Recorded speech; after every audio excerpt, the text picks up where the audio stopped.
Buenos días nuevamente a todos. Vamos a dar inicio ya oficialmente al webinar en pos del tiempo también y por respeto acá al profesor Tomás. Bueno, me presento, mi nombre es Francisco Maldonado, soy el gerente técnico de Stoller Chile y bueno, les agradezco formalmente en nombre de Stoller su participación en este seminario. Tanto a ustedes como asistentes como al doctor Tomás Fichet. Nosotros como Stoller a nivel mundial somos una empresa que se dedica a la venta y la asesoría con herramientas fisiológicas. Por lo tanto, el objetivo de este webinar en el fondo es poder compartir la experiencia y el conocimiento del doctor Tomás Fichet de una herramienta que probablemente tiene grandes posibilidades, tiene grandes beneficios para la agricultura, especialmente en las condiciones tanto ambientales como necesidades de los productores. Por lo tanto, nos parece como empresa importante poder compartir con usted este conocimiento y entregarles tanto a productores como departamentos técnicos de exportadoras y asesores más información tanto técnica, práctica, como un poco más académica respecto a este tipo de herramientas y en el fondo también nosotros como Stoller poder también aportar desde nuestra vitrina, ¿cierto? Con nuestras herramientas que tienen parte de esta tecnología en su composición. Así que, bueno, por lo que veo ya va un gran número de participantes adentro. Probablemente el resto se va a ir incorporando dentro del resto de la presentación. Para ir dando un par de detalles respecto a cómo vamos a proceder, ustedes se percatarán que tanto el chat como los micrófonos están silenciados. Por lo tanto, les voy a pedir que cualquier consulta o pregunta que vayan teniendo a lo largo de la presentación la puedan escribir en la sección de preguntas y respuestas, y más avanzada en la presentación, una vez que Tomás finalice su exposición, vamos a dar paso a la sección de respuesta de sus preguntas. Por favor, les pido nuevamente entonces que en la medida que vayan teniendo consultas, las vayan anotando en la sección de preguntas y respuestas, y también les agradecería que previo al cierre del webinar puedan contestar una pequeña encuesta que les va a aparecer a ustedes en sus pantallas. Así que, sin más, le doy el pase al doctor Tomás Fichet, doctor y académico de la Universidad de Chile, especialista en reguladores de crecimiento y en fitohormonas vegetales. Adelante, Tomás. Bien. Gracias, Francisco, gracias por esta invitación. Buenos días a todos y a todas. Es un placer poder hablar de este tema, que es el que más me apasiona. Entré trabajando, hice mi doctorado ya, como dicen los estudiantes, el siglo pasado, fue finales de los 90, justamente en hormonas vegetales, y desde entonces he trabajado ya prácticamente casi 30 años en hormonas vegetales y reguladores de crecimiento. Estos últimos son los que aplica el ser humano a las plantas. Y las hormonas vegetales o fitohormonas, como mencionaba Francisco, son las que tienen las plantas en forma endógena, en forma natural. Bien, cuando Francisco hablamos de este tema, y hace tiempo, hace más de un año que hemos conversado sobre esta hormona vegetal que es bastante más nueva que las tradicionales, me pareció pertinente justamente que hiciéramos esta reunión para conocer un poco más sobre el ácido salicílico, sus beneficios en la agricultura, y sobre todo derribar algunos mitos, porque justamente en hormonas vegetales y en los reguladores de crecimiento hay muchos mitos. No es la excepción en la agricultura, también hay mitos en la nutrición, en el riego, etc. Pero bueno, parece ser que en las hormonas vegetales donde hay más mitos, hay probablemente mayor desconocimiento. Hay que pensar que las hormonas vegetales, el grueso del desarrollo de las hormonas vegetales ocurrió recién este siglo, y específicamente del 2005 en adelante. hasta el finales del 2000, o sea, hasta el final de los años 90, perdón, algo se conocía más bien del etileno, pero el resto de las otras hormonas vegetales estaban muy en pañales todavía. Así que todo esto se ha generado en los últimos, podríamos decir, 15 años prácticamente. Bien, y puse justamente de fondo esta fotografía, que no es sacada de internet, es mía, de un cóndor aquí en la cordillera, porque me parece que es justamente el tema de ampliar el conocimiento sobre este grupo y esta hormona en particular. Bien, primero que nada vamos a hacer una pequeña introducción para entender lo que son las hormonas vegetales, cortito, y luego vamos a entrar de lleno en lo que es el ácido salicílico. Bien, las fitohormonas o hormonas vegetales, puesto que se diferencian de las hormonas animales por varias características, que no es el caso de esta charla porque nos alargaríamos mucho, pero en definitiva hay varias cosas que las hacen distintas. Por eso en fisiología vegetal se habla siempre de fitohormona o hormonas vegetales. Y cuando uno habla de hormonas, generalmente se refiere a las hormonas animales. Bien, y como sale en esta gráfica, que es una diapositiva que la modifiqué, pero es de la American Society of Plant Biology, aquí vemos que las hormonas vegetales van a participar desde la formación del embrión, el proceso de dormancia de la semilla, ya muchos habrán estudiado que el abscísico induce la dormancia, la querelina promueve la germinación. Bueno, ahí tenemos ya bastante estudio en la participación de las hormonas, el proceso de germinación, crecimiento, el crecimiento de la raíz que va en sentido de la gravedad, la parte aérea que va en contra de la gravedad, todo eso estimulado por hormonas vegetales, el proceso de ramificación, de crecimiento, el desarrollo floral, luego la fecundación, el crecimiento del fruto y la maduración, son de hecho los procesos más altamente regulados por hormonas vegetales dentro de una planta. Y de ahí nuevamente pasamos dentro del fruto la formación de los embriones, la semilla, la embriogénesis y nuevamente el ciclo. Y durante todo este ciclo van a participar todas las hormonas vegetales. Y como veremos, el ácido salicílico también participa.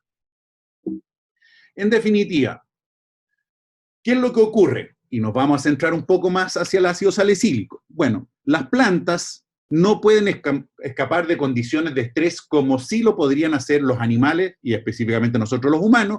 Por ejemplo, si tenemos calor, nos ponemos bajo la sombra, si tenemos frío nos abrigamos, si tenemos mucho calor nos desabrigamos. Bueno, la planta no puede hacer eso. Por lo tanto, tiene que desarrollar un sistema fisiológico que sea altamente sensible, flexible y con mecanismos que le permitan justamente poder aguantar estas condiciones de estrés, sean de estrés biótico, vale decir patógenos, plagas, enfermedades, o abiótico, estrés por alta temperatura, salinidad, etc. O sea, ella tiene que crear un sistema, de lo contrario no lograría sobrevivir. Y eso es lo que tiene la plasticidad que se llama normalmente en el mundo vegetal. Las plantas tienen una alta plasticidad para adaptarse a esas condiciones, que los animales no la tenemos, no somos tan plásticos, por decirlo así, en sentido figurado. Bien, aquí tenemos otra diapositiva, que es de la American Society of Agronomy, y entonces tenemos justamente lo que ocurre. Una planta estresada va a sufrir percances, va a sufrir, por ejemplo, debilitamiento, desoje, amarillez anticipada de la soja, etc. Y esta planta estresada, como dice aquí, puede ser por condiciones extremas de agua, vale decir, poca agua, estrés hídrico, exceso de agua, inundaciones, temperaturas extremas, altas temperaturas muy bajas, contaminaciones de suelo, deficiencia o carencias nutricionales, los insectos, enfermedades, maleza, nemátodos. La verdad que eso sería muy largo. Todo eso van a ser estrés. Y la planta debe de responder con adaptaciones a todos estos tipos de estrés para finalmente poder estar en buenas condiciones. Y eso justamente va a pasar en gran parte, no totalmente, por señales de tipo hormonales. También hay otras señales que tiene la planta que no son de tipo fitohormonal, pero mayoritariamente vamos a centrarnos en las que corresponden a las hormonas vegetales. Aquí tenemos un gráfico en el cual tenemos perdón, 7 problemas o estrés de tipo abiótico. Estrés salino, que nosotros lo estamos viviendo, calor, sequía, también un problema muy serio, Heladas y frío, probablemente no sabemos cómo va a venir este invierno, se están presentando ya días más fríos en la mañana. Luminosidad, alta luminosidad, metales pesados, contaminación por determinados metales pesados, inundaciones, que bueno, lamentablemente no es nuestro caso en estos últimos años, pero todos ellos son estrés. Y esos estrés que vemos acá van a repercutir. La planta, como les decía, este árbol no se puede desplazar, no se puede cambiar de posición. Va a tener que crear un mecanismo para adaptarse a una serie de tipos de estrés, y aquí estamos hablando básicamente de estrés de tipo abiótico. En la parte inferior tenemos los daños. ¿Qué daños va a provocar la salinidad? Disturbios osmóticos, la homeostasis de los iones, ya vamos a ver qué es homeostasis, daños en las membranas celulares, desbalance nutricional, aumentan los contenidos de cloruro, sodio, toxicidades, el calor, por ejemplo, alta transpiración, elevada evaporación, desbalance hídrico, la planta no logra controlar su disponibilidad de agua, la sequía, reducción de la fotosíntesis, aumento de las especies reactivas al oxígeno, vamos a ver también, porque el salicílico participa mucho en este tema, inhibición del transporte de agua, heladas, por ejemplo, decrecen el crecimiento, alta luminosidad, inhibición de fotosíntesis, etcétera. Una serie de mecanismos de daños. Pero la planta, como vemos acá arriba, va a generar respuestas para, en definitiva, poder controlar eso. Por ejemplo, frente a una salinidad, ¿qué va a hacer? Síntesis de osmolitos, enzimas respuesta a ese estrés, va a intentar de detoxificarse, va a cambiar los transportes de iones dentro de la planta, por ejemplo, en una sequía, cierre estomático, va a enrollar sus hojas para evitar pérdida de agua, evitar que el máximo de la hoja esté expuesta directamente a la luz y al color, va a provocar enzimas de respuesta a estrés, va a haber inducción de síntesis de osmolitos nuevamente, en definitiva va a adaptarse a la baja disponibilidad de agua. En caso de frío o heladas, se incrementa la síntesis y acumulación de osmolitos, específicamente, por ejemplo, el aminoácido más vinculado con estrés hídrico y estrés por frío, que es la prolina, aumento de los azúcares para bajar el punto de congelación de la célula, una serie de procesos, en definitiva, que no viene al caso hablarlos todos y detallarlos tanto, pero la planta genera justamente. Pero ¿cómo va a generar estos mecanismos? Estos mecanismos los va a generar a través de señales fitohormonales. Las fitohormonas van a generar esto. Bien, y hablando de las hormonas vegetales, ¿cuáles son las hormonas vegetales? Las 5 que ustedes tienen al lado izquierdo de su pantalla son las 5 tradicionales con la mayoría de nosotros estudiamos y conocíamos. Las auxinas, las gibrelinas, la citoquinina, el ácido abscísico, el etileno. Entre paréntesis están las abreviaciones, que realmente son las abreviaciones que se usan de inglés. Esas eran las tradicionales. Pero luego fueron apareciendo otras hormonas vegetales que ya se conocían, por ejemplo, los brasinosteroides se conocían en los años 70, pero su desarrollo fue más bien ya finales de los 90. Brasinosteroides, luego aparecen los jammonatos, luego aparece justamente el ácido salicílico, y a todo esto estamos hablando prácticamente de este siglo. Luego aparecen las estrigolactonas, que son las últimas en aparecer, y hasta ahí tenemos las 9 hormonas vegetales. ¿Por qué se llaman hormonas vegetales? Porque el mundo de la fisiología las considera como tal. Y para considerar las hormonas vegetales, tienen que tener efectos fisiológicos comprobados por la ciencia, tiene que conocerse su receptor, ya vamos a ver qué es el receptor, es una proteína, y debe ser de bajo peso molecular. Incluso algunas, como el etileno, son muy pequeñas, son 2 carbonos, cada carbono con 2 hidrógenos, o sea, una estructura sumamente simple. Esa es una característica de las hormonas vegetales. Esos 3 pasos son necesarios para que sea considerada. ¿Cuáles son las candidatas hoy en día? Los péptidos y las cariquinas. Estos últimos 2 ya prácticamente los tengo en rojo, pero ya están casi siendo aceptadas como hormonas vegetales porque ya se han descubierto para ambos casos sus receptores. Se conocen sus receptores, son de bajo peso molecular, tienen efectos fisiológicos, por lo tanto, esto estamos hablando de un par de años más, el mundo de la fisiología probablemente ya las va a aceptar como tal, y entonces de 9 pasaremos a 11 hormonas vegetales aceptadas por el mundo de la fisiología vegetal. Bien, varias de ellas están vinculadas justamente con tolerancia a estrés, de distintos tipos de estrés. Entre ellas, por ejemplo, los jammonatos, muy vinculados con herbívoros, con ataques de oruga, de algún tipo de insecto. También están vinculados, por ejemplo, con respuesta a deficiencias de potasio. Los brasinosteroides también están vinculados con respuesta a estrés. Las citoquininas también están vinculadas con respuesta a estrés. De hecho, la citoquinina hoy en día es una herramienta potente también para controlar condiciones de estrés. Las estrigolactonas son más nuevas, conocemos poco todavía de ellas, sabemos que se sintetizan mayoritariamente en la raíz, pero hay un trabajo recién salido hace un mes atrás que habla de síntesis y cuantificación de estrigolactonas en los ápices en crecimiento. Bien, todo esto, como vemos, están vinculados, pero nos vamos a centrar básicamente en la charla de hoy, que es el ácido salicílico, y que efectivamente está muy vinculado con tolerancia a distintos tipos de estrés. Lo mismo que ocurre con jasmonato. Estas dos hormonas vegetales están muy vinculadas con respuesta a tolerancia a estrés. Brasinosteroides y citoquinina son distintos, responden a estrés, pero también vinculados con crecimiento y desarrollo. Bien, entonces, para entender un poco, lo hice bastante gráfica esta diapositiva, ¿cómo es la regulación fitohormonal en la planta? Esto es para cualquier hormona vegetal. Primero que nada, en el lado izquierdo de su pantalla, tenemos lo que se llama síntesis. Todos estos círculos son distintos compuestos que se van fabricando, y estos compuestos se llaman precursores, no tienen actividad fitohormonal, y van a llegar a una forma activa, que es la hormona vegetal propiamente tal. Por ejemplo, en este caso, el ácido salicílico. Pero veremos que antes de eso, el ácido salicílico tiene varios otros compuestos que son precursores, que deben formarse para ir a formar el ácido salicílico. Perdón. Entonces, ¿de dónde se produce esto?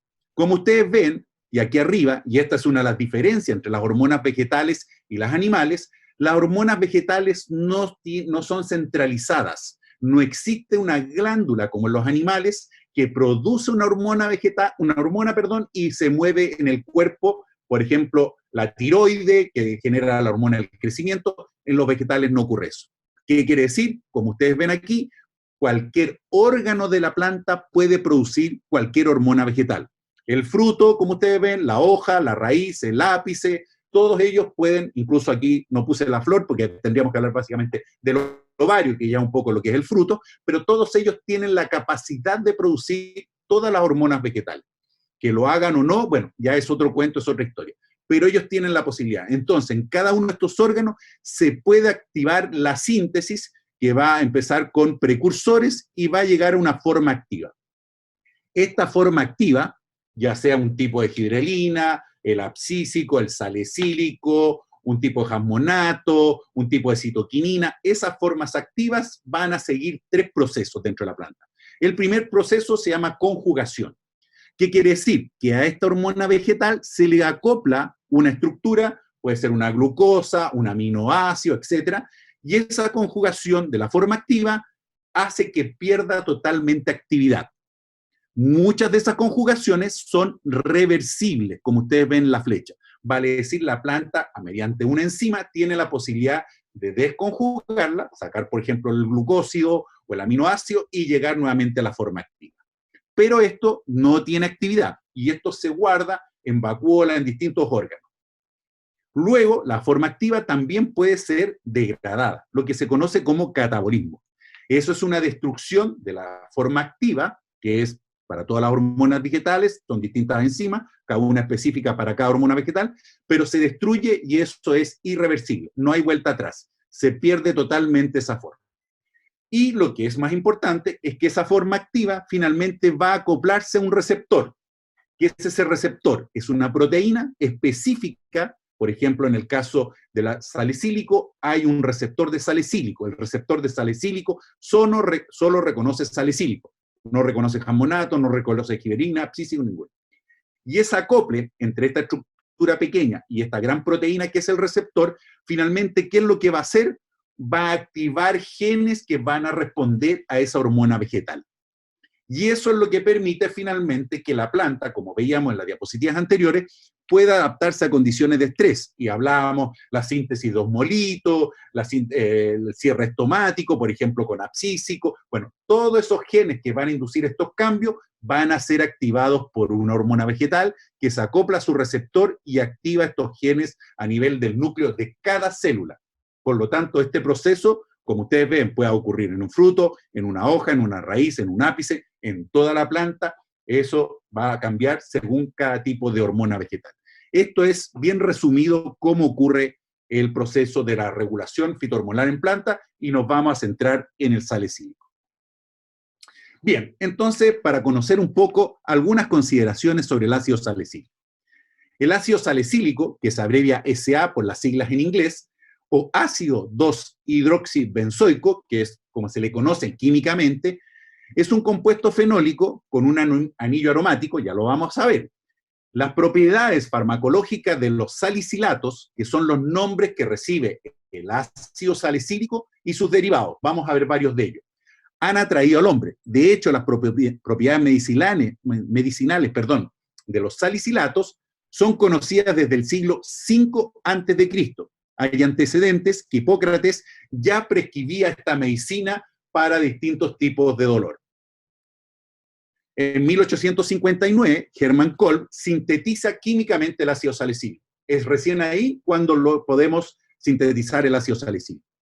Y en 1897, Felix Hoffmann produce un derivado sintético, que es el que todos ustedes conocen y han tomado en su vida, que es el ácido acetil salicílico, con sus siglas en inglés ASA, que es y en 1899, vale decir 2 años después, la compañía Bayer registra el nombre justamente de este compuesto, el ácido acetil salicílico, bajo el nombre de aspirina. Y ese es el que conocemos.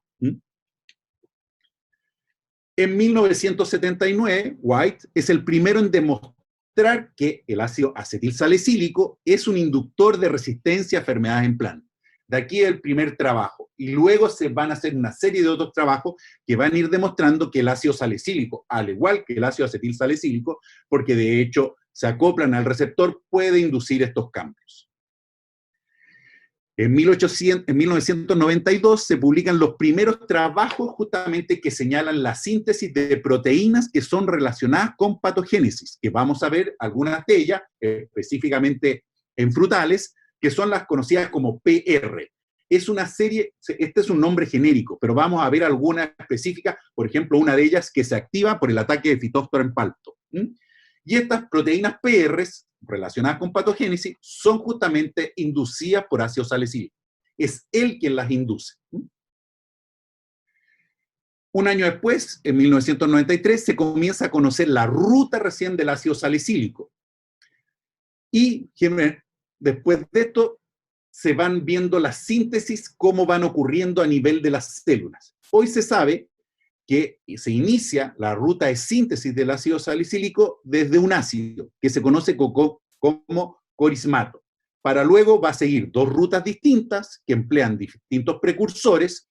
Uno es la ruta fenilpropanoide, ruta que parte de la fenilanalina, y la ruta isocorismato. Para ambas van a llegar finalmente al ácido salicílico.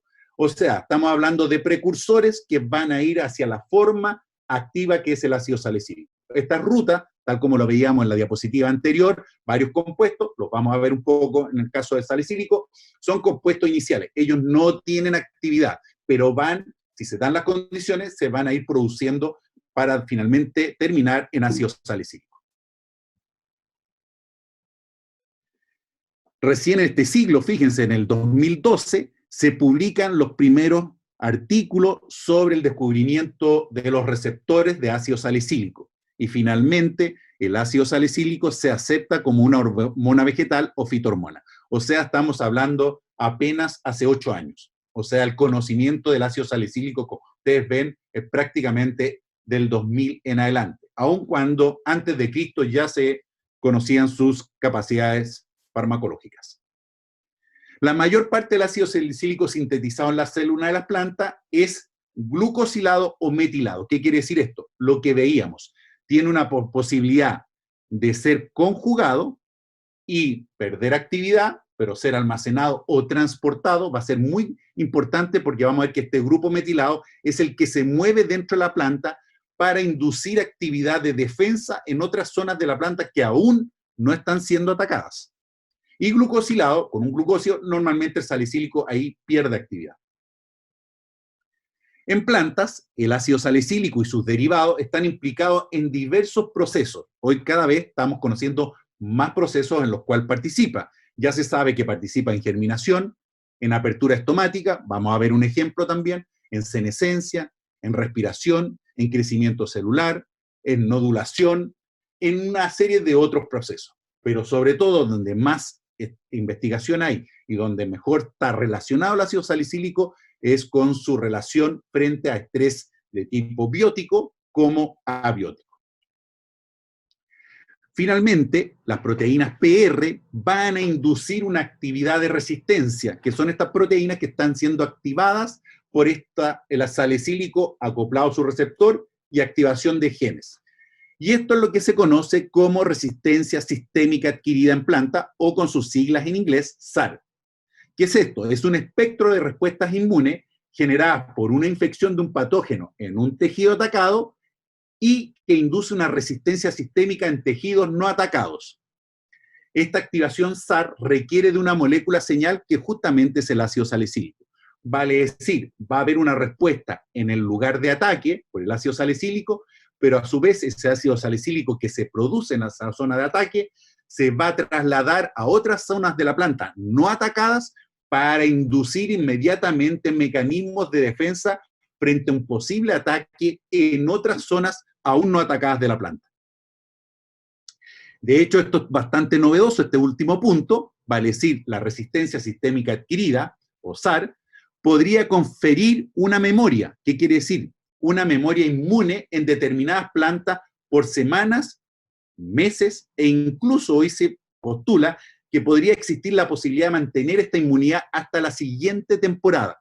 Vale decir, hay un ataque, el hongo ataca, logra destruirlo la planta, genera esta señal de salicílico, activa dentro de toda la planta un mecanismo de defensa, y ese mecanismo de defensa se mantiene durante un periodo de tiempo, como dice ahí, semanas, meses, o incluso podríamos hablar hasta la temporada siguiente.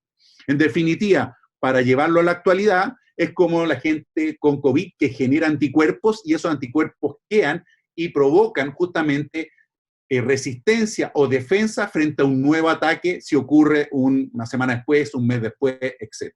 Esto es lo que estamos hablando en el caso de una planta. Bien, aquí tenemos una lista de una publicación hecha el 2016 de algunos salicilatos. No están todos, pero son los más importantes que están presentes en distintas plantas y algunos usos que se les ha dado. Y aquí lo que ustedes ven en rojo es básicamente el ácido salicílico, que ya vamos a ver su estructura. Y se le han acoplado distintas estructuras. Por ejemplo, aquí hay un metilado. Este es el salicilato, metilsalicilato o salicílico metilado, como podrían llamarlo también. Y estos son compuestos que tiene la planta. En definitiva, aquí tenemos una serie de salicilatos. No vamos a hablar en detalles de ello. Algunos vinculados con fragancia. Ustedes ven que se han descubierto, por ejemplo, en mango, en otros tipos de plantas. En definitiva, estos compuestos están dentro de las plantas y vienen desde el ácido salicílico. Probablemente, yo creo que aquí se ha creado una confusión con el silicio, que me ha tocado a veces escuchar algo que la gente dice, no, es que el silicio produce el ácido salicílico. No tienen nada que ver, nada que ver. Es totalmente distinto. El silicio es un mineral. Los salicilatos y el ácido salicílico, como ustedes ven en esto, y alguien si hizo química o recordará química, son estructuras de tipo orgánicas. Generalmente tienen carbono, oxígeno, hidrógeno. Esos son los principales compuestos de esta estructura. No hay metales ni minerales metidos en su estructura. En algunos casos a veces podría haber nitrógeno, por ejemplo, cuando hay conjugaciones con aminoácidos, ahí puede aparecer nitrógeno, pero el nitrógeno no es un mineral. Pero me refiero en este caso. De hecho, esto también es de la American Society, es una diapositiva, lo único que hice fue cambiar el texto de inglés a español. El silicio es el segundo elemento más abundante en la corteza terrestre después del oxígeno. Luego viene aluminio y una serie de otros elementos. O sea, el silicio es bastante abundante en la corteza. En arroz, donde hay más trabajo hechos con el silicio, demuestran que efectivamente arroz creciendo con bajo contenido de silicio es susceptible a herbívoros y patógenos.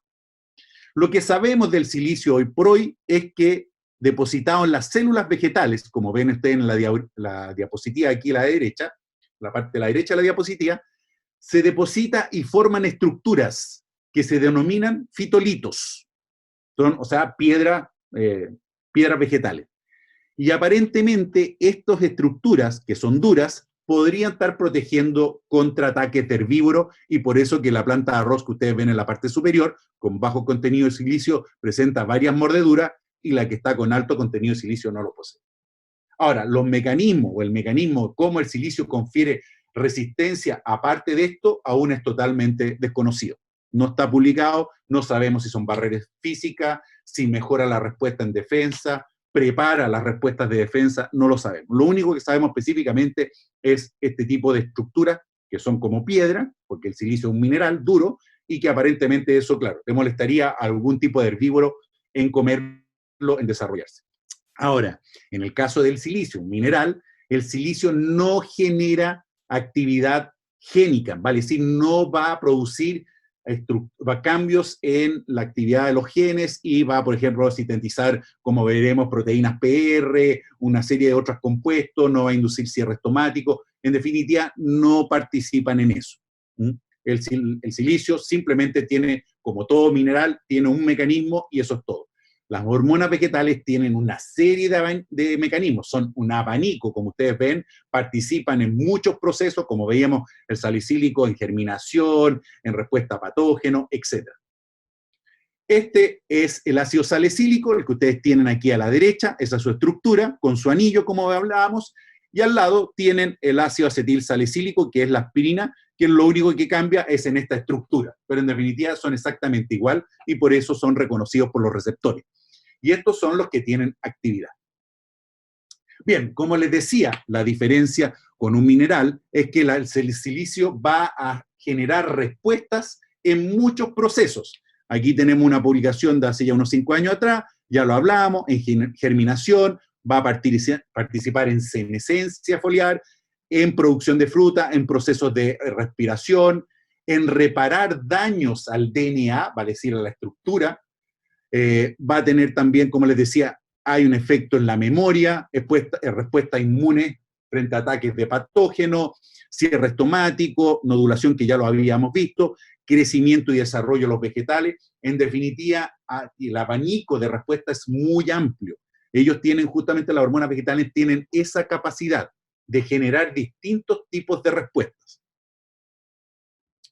Bien, entonces, ¿de dónde vienen las hormonas vegetales? Uno se preguntará y dice, bueno, sí, no es el silicio que participa en el ácido salicílico. ¿De dónde viene? Esto es un review de Schmidt de 2017, ya es un poco viejo, tiene 3 años, pero en definitiva es bastante gráfico y me pareció pertinente. Y aquí ustedes tienen la ruta de las distintas hormonas vegetales que hasta el día de hoy se conocen. La estrigolactona, ácido abscísico, gibrelina, los brasinosteroides, jasmonato, etileno, los péptidos. Bueno, Schmidt el 2017 ya él dice que los péptidos sí son hormonas vegetales, el ácido salicílico, el ácido 3-indolacético, que son las auxinas, la citoquinina. Si ustedes miran, son distintas rutas, muchas rutas en común. Aquí tenemos una ruta en común que va a ir hacia brasinosteroides, hacia gibrelina, y los carotenos, pigmentos, hacia ácido abscísico, estrigolactona. Pero ¿de dónde viene el ácido salicílico? De la glucosa. La glucosa, de hecho, por eso les comento, son compuestos orgánicos.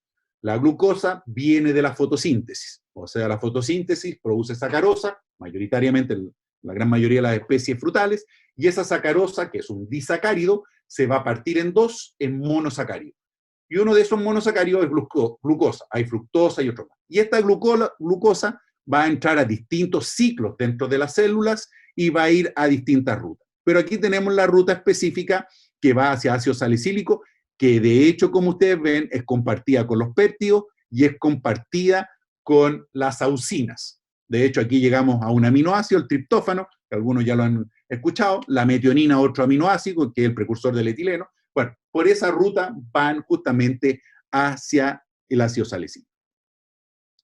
Bien, esto no lo tengo para el ácido salicílico, pero me pareció pertinente para poder entender la diapositiva anterior, y es una publicación hecha justamente este año, el 2020.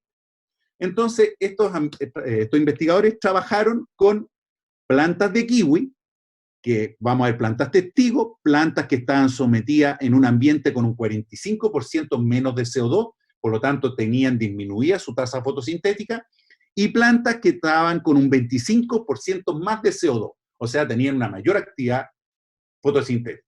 Entonces, la pregunta es, si las hormonas vegetales vienen desde la glucosa, ¿qué pasaría con los niveles de citoquinina activas en frutos de kiwi, cuyas plantas justamente crecen en condiciones, por ejemplo, de menos CO2 ambiental, como sería el gráfico, o sea, el color azul?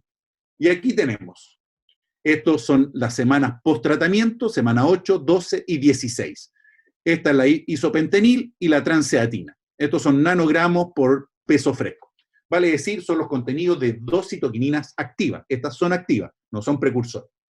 ¿Y qué es lo que podemos ver? Aquí lo marqué. Fíjense, a la semana 16, las plantas que tienen una menor tasa fotosintética, prácticamente un 50% menos, vale decir, producen menos glucosa, menos sacarosa y menos glucosa, tienen niveles menores de ambas citoquininas activas. En cambio, las plantas que tienen mayor actividad fotosintética, fíjense que es el rojo, tienen mayores contenidos de estas citoquininas activas. O sea, claramente, desde la ruta de la glucosa vienen las hormonas vegetales. Si afectamos la producción de glucosa, afectamos la ruta de síntesis de las hormonas vegetales. Entonces, lleguemos finalmente a la ruta del ácido salicílico. Como les comentaba, el ácido salicílico se va a sintetizar por 2 rutas. Isocorismato, que sería la más importante en las plantas y es la que les voy a marcar en rojo. Aquí tenemos la estructura activa, como lo había comentado en la primera diapositiva, el ácido salicílico. Este es el activo, el que se acopla al receptor. Y aquí tenemos precursores, pero que no tienen actividad. Entonces lo que tenemos son distintas enzimas que van a ir hacia la forma activa. Luego hay otra ruta, que es la fenilalanina amonoliasa, que es la que vemos acá abajo. Fenilalanina, ácido cinámico y pasamos al ácido salicílico. Bueno, esta diapositiva era del 2013, hace 7 años. Por eso es que todavía hay algunos puntos de interrogación, pero en 7 años se ha ido conociendo más de esta ruta. Finalmente, como les comentaba, esta es la forma activa. Esta es la forma. Y luego va a tener formas en que va a ser destruida, puesto que las plantas generan hormonas vegetales, pero luego las destruyen, no se quedan dando vuelta en la planta. Si no son utilizadas, se destruyen. Entonces, esta es la ruta más importante. Aquí tenemos otra publicación del 2014. Aquí tenemos lo mismo, el precursor, una ruta que la hizo Corismato, que la tenemos acá. Llegamos hacia el ácido salicílico, la forma activa, y otra ruta que es la fenilalanina amonoliasa, o conocida también como PAL, que va hacia esa forma. De hecho, aquí esta ruta se vuelve a dividir en 2 compuestos, pero todos llegan al ácido salicílico, vale decir, a la forma activa. Y lo que vemos abajo, ese es el ácido salicílico, lo que vemos abajo son justamente tipos de conjugaciones y degradaciones o catabolismo de formas del salicílico. Aquí tenemos con un glucósido, aquí vemos donde se pega el glucósido en el ácido salicílico, esto es un glucosilado de ácido salicílico y este pierde totalmente actividad. Sin embargo, acá abajo tenemos el metilado, aquí se pega un grupo metilo en el ácido salicílico, este no tiene actividad, pero vamos a ver que este sí se puede desplazar dentro de la planta, volver a convertirse en ácido salicílico y activar inmediatamente rutas de defensa en zonas no atacadas. De ahí vamos a ver la importancia justamente de estos procesos. Es bien importante. Y esto es común para todas las hormonas vegetales. Tienen este tipo de rutas hacia una forma activa y luego conjugaciones o degradaciones de las formas activas si no se han acoplado a su receptor. Aquí tenemos lo mismo, esto también es publicado, pero aquí está la parte más interesante, les comentaba, aquí tenemos ácido salicílico y aquí tenemos el metil salicilato o ácido salicílico metilado, como podríamos llamarlo de las 2 formas. Y esto es importante porque este no tiene actividad, pero como vemos existe una enzima que puede cortar el grupo metilo, que es el que vemos acá, y nuevamente llegar al ácido salicílico y tener actividad. De hecho, por eso dentro de la planta el ácido salicílico se va a metilar y este metilado se va a trasladar. Y cuando llega a una nueva zona, se va a perder el grupo metil, va a ser ácido salicílico, vuelve a esta forma y va a activar respuestas de defensa en otro lugar. Y finalmente tenemos el conjugado. Este es un conjugado que es una forma irreversible. Entonces, ¿qué ocurre? La planta siempre está regulando estos niveles de ácido salicílico en forma interna. Lo hace, tiene que regular. La planta no puede descontrolar sus niveles hormonales. Tiene mecanismos muy potentes. Y uno de ellos, por ejemplo, es justamente bajar rápidamente los niveles de ácido salicílico mediante esta glucosilación. Y lo vamos a ver en la diapositiva. ¿Vale? Es decir, cómo se aumenta este contenido de este conjugado. Este es un trabajo bastante antiguo, del año 95. Aquí tenemos la reacción, el ácido salicílico activo, esta enzima que pega un glucósido y este glucosiado que pierde totalmente actividad.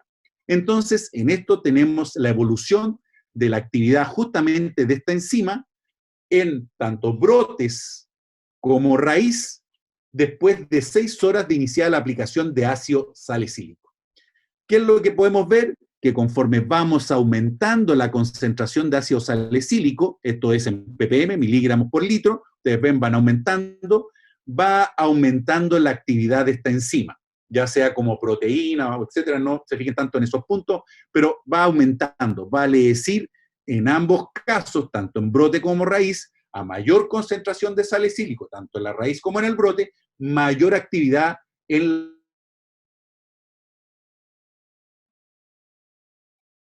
fisiología vegetal como homeostasis, vale decir, la planta está permanentemente regulando su forma activa.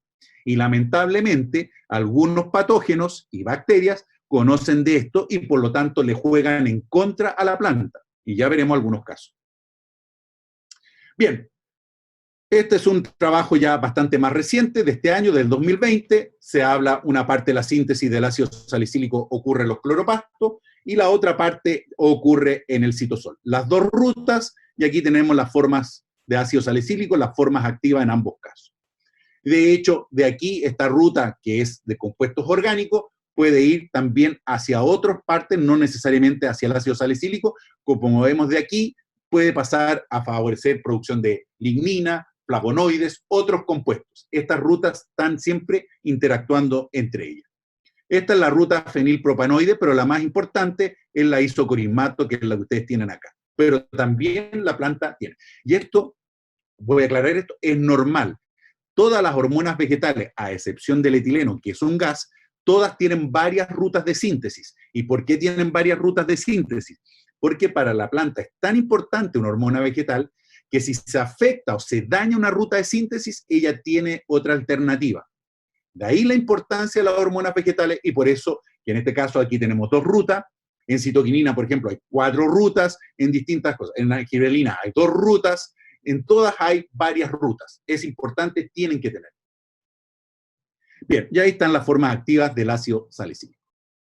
Bien, este es un trabajo, lo puse como anécdota, es un trabajo, imagínense, publicado el año 1855 sobre la importancia de los espacios intercelulares, como son los estomas, y su posible infestación por microbios, como dicen.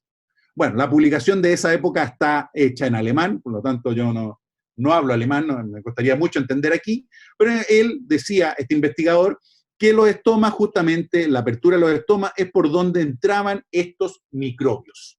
Así que el tema de los estomas es bastante importante. Y de hecho, vamos a ver, como lo comentamos inicialmente, la apertura estomática, el salicílico participa mucho en este proceso. Veamos un caso. Cuando llega una bacteria, esto sería una de las 2 células. Si volvemos atrás, aquí el estoma está compuesto por 2 células de guarda, que les estoy señalando aquí con la flecha. En la diapositiva que viene vamos a ver una célula de guarda, no vamos a dibujar las 2, dibujamos una.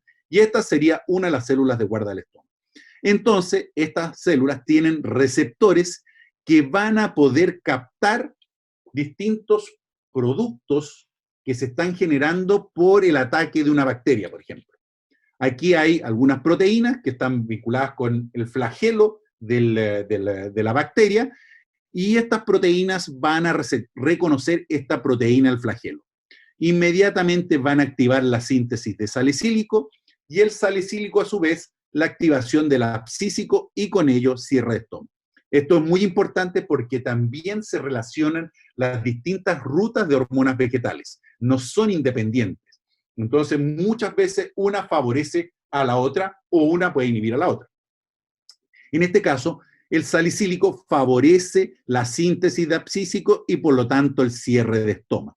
Y en definitiva, el cierre de estoma va a evitar justamente que estas bacterias puedan entrar. Esa es la gracia. Y aquí tenemos un mecanismo de defensa. Bien, para entender un poco las diapositivas que vienen, vamos a hablar de tres conceptos. Efector, PR, que ya hemos hablado bastante, y NPR1.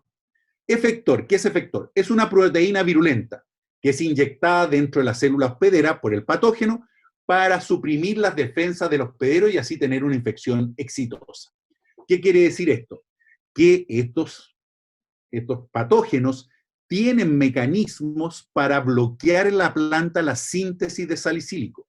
Vale decir, van a tener compuestos, proteínas, como dicen ahí, que las inyecta y pueden bloquear justamente que la planta produzca o disminuir la producción, por ejemplo, de ácido salicílico y de esa forma tener una infección exitosa. También ocurre con el jammonato, exactamente igual. Tienen posibilidad de bloquear la síntesis de jammonato mediante distintos tipos de proteínas. Y esas proteínas que inyectan, ya sea un virus, ya sea un hongo, ya sea una bacteria, se llaman efector. PR, ya lo hablamos, es un grupo de genes que son inducidos después de la infección de un patógeno y que codifican para una serie de proteínas, entre ellas con actividad antimicrobial. ¿Qué quiere decir? Que va a generarse una cantidad de proteínas en respuesta al ataque de ese patógeno, un hongo, una bacteria, que van a ir a destruirlo, a atacarlo. Vamos a ver algunos casos particulares de estas proteínas PR. Y NPR1 es la primera proteína identificada que fue en Arabiopsis, que es justamente requerida para la expresión de estos genes PR para defensa. Vamos a ver que esta proteína es importante también, puesto que permite la activación de estos genes en señal del ácido salicílico. Bien, y hay relaciones efectivamente entre el ácido salicílico y, por ejemplo, la susceptibilidad, en este caso es en plantas de arroz, a un hongo que ataca el follaje, incluso los granos, que es Piricularia grisácea. Aquí vemos las hojas dañadas y aquí tenemos los contenidos de ácido salicílico dentro de la planta, en forma normal, frente al ataque de este hongo. Y aquí tenemos una serie de variedades de arroz que fueron justamente estudiadas en este trabajo.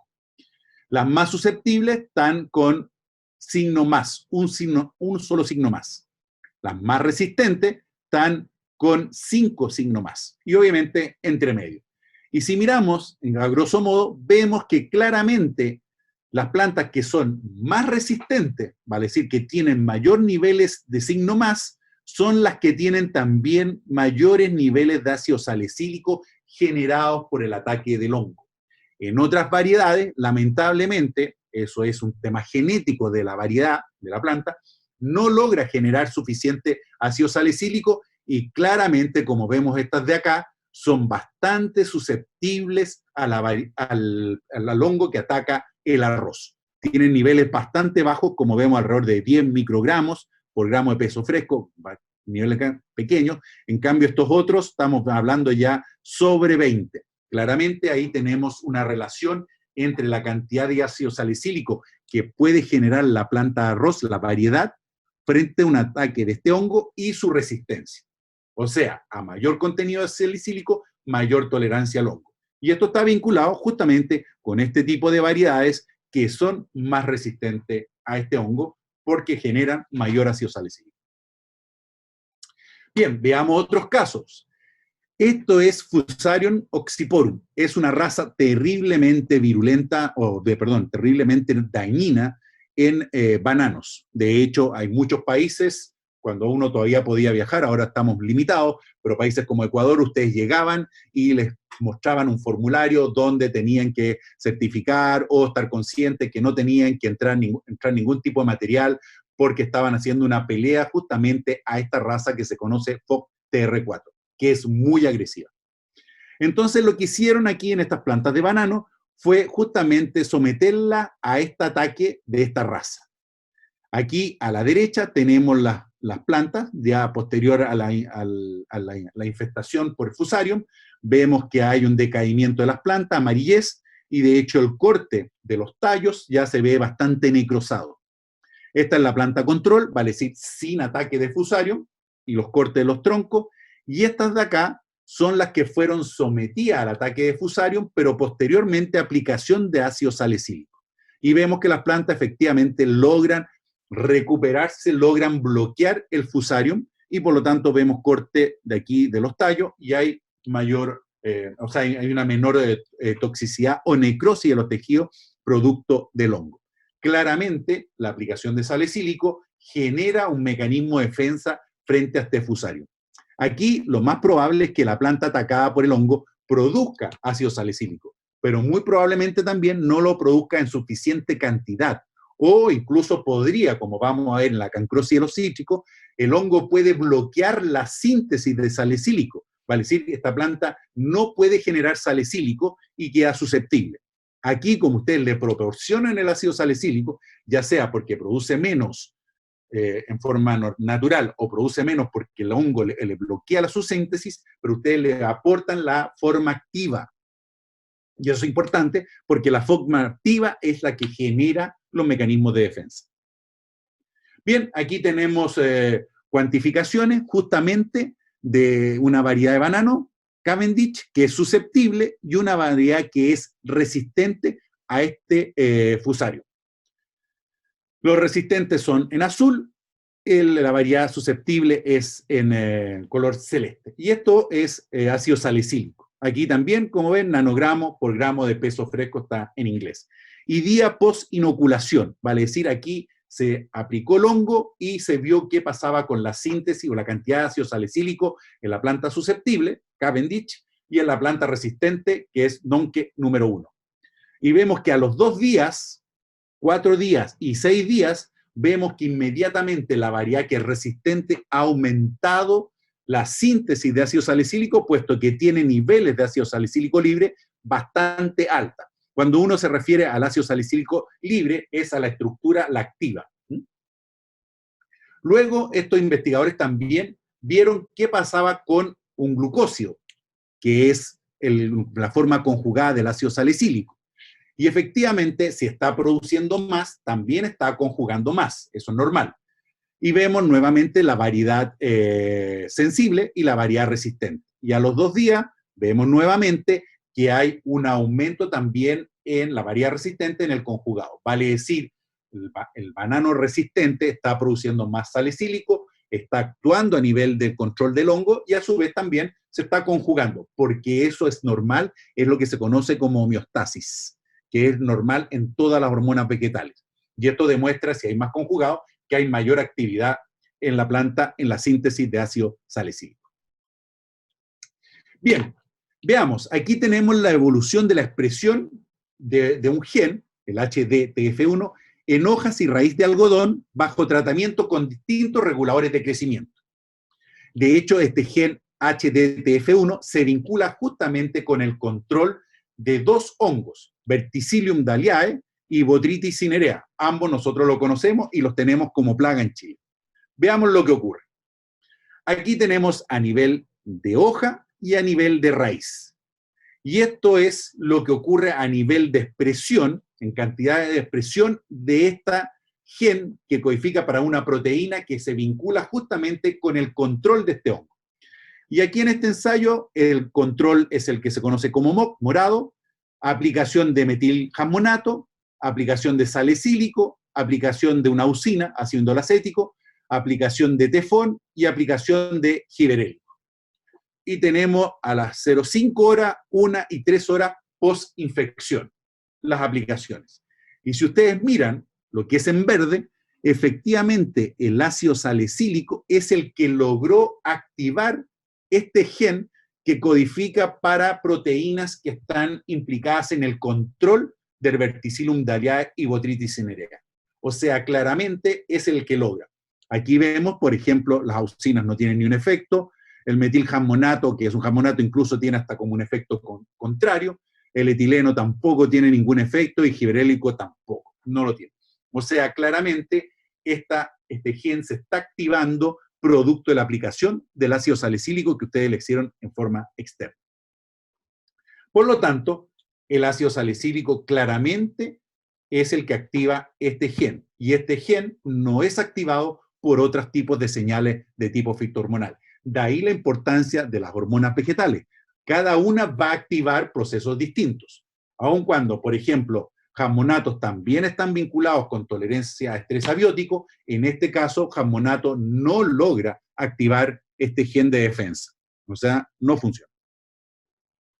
Bien, entonces ahora vamos a ver cómo hace Xanthomonas citris, una plaga importante en los cítricos que no está en Chile, pero sí en algunos países que colindan con nosotros, como Argentina, para lograr un ataque exitoso en naranjo, evitando que la planta pueda producir ácido salicílico y con ello defenderse. Vale decir, el ataque Xanthomona, como les decía, va a generar inmediatamente por parte de la planta la síntesis de ácido salicílico. Pero lamentablemente, en varios casos, estos hongos y bacterias tienen la posibilidad de bloquear en su hospedero la síntesis del mecanismo de defensa. Entonces, aquí tenemos dos casos, Xanthomona aurontifolia y Xanthomona citri. Y ambas xanthomonas, que son bacterias que inducen el ataque en cítricos, lo que van a hacer es bloquear la síntesis de ácido salicílico. ¿Y cómo lo van a hacer?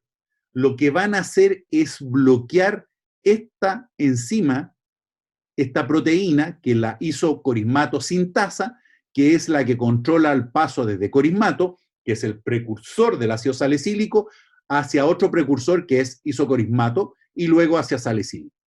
Y aquí tenemos, ellos clonaron justamente para ver cómo se estaba expresando frente al ataque de este patógeno, la Citrus sinensis, de cítrico, isocorismato sintasa. CS corresponde a Citrus sinensis, es la actual. Bien, ¿y qué es lo que vamos a observar? Que en definitiva, tanto Xanthomona aurontifolia como Xanthomona citri, lo que están haciendo, si ustedes vemos los niveles de expresión de estos genes, están siendo disminuidos. Esta es una planta control, la que no está siendo atacada por ninguna de las dos xanthomonas. Esos son los niveles 24 y 48 horas post-infección. Estos son horas post-infección. Aquí, la verdad que la planta control, no pasa nada, pero aquí vemos tanto para aurantifolia como para citri, sea 24 o 48 horas post-infección de cada una de estas bacterias, ha disminuido considerablemente la actividad de este gen que codifica justamente para esta proteína. O sea, ¿qué quiere decir esto? Que lo que están haciendo estas bacterias es evitar que la planta pueda producir el ácido salicílico. ¿Y cómo lo hacen? Le bloquean la ruta. Y eso es muy típico en muchos tipos de patógenos, tanto en el caso de salicílico como en el caso de jammonato u otros mecanismos de defensa de la planta. Porque si funcionara tan bien el ácido salicílico, las plantas no podrían atacar, o sea, los patógenos no podrían atacar y las plantas no sufrirían ningún percance. Pero lamentablemente tienen estos mecanismos. Pero viene la pregunta, ¿qué pasa con las lesiones si se aplica directamente salicílicos antes del ataque de las bacterias? ¿Qué pasa? Vamos a ver que efectivamente no puede producir salicílico porque se lo va a bloquear. Pero si ustedes aumentan el contenido de la forma libre, la forma activa, veamos. Recordemos que tiene bloqueado este proceso, por lo tanto, la planta prácticamente no puede producir ácido salicílico frente al ataque, en este caso, de Xanthomona citri. Y aquí tenemos el área dañada en píxel, que son lo que vamos a ver en las fotografías que están a continuación. Y vemos que las dos formas, tanto el ácido salicílico libre como el ácido salicílico metilado, o metilsalicílico, si ustedes quieren llamarlo, en ambos casos vemos que hay una disminución del área dañada. Y es lo que vemos aquí en las fotografías. O sea, aquí donde vemos mayor área de desarrollo de las bacterias, aquí hay mucho menor y va siendo bloqueado.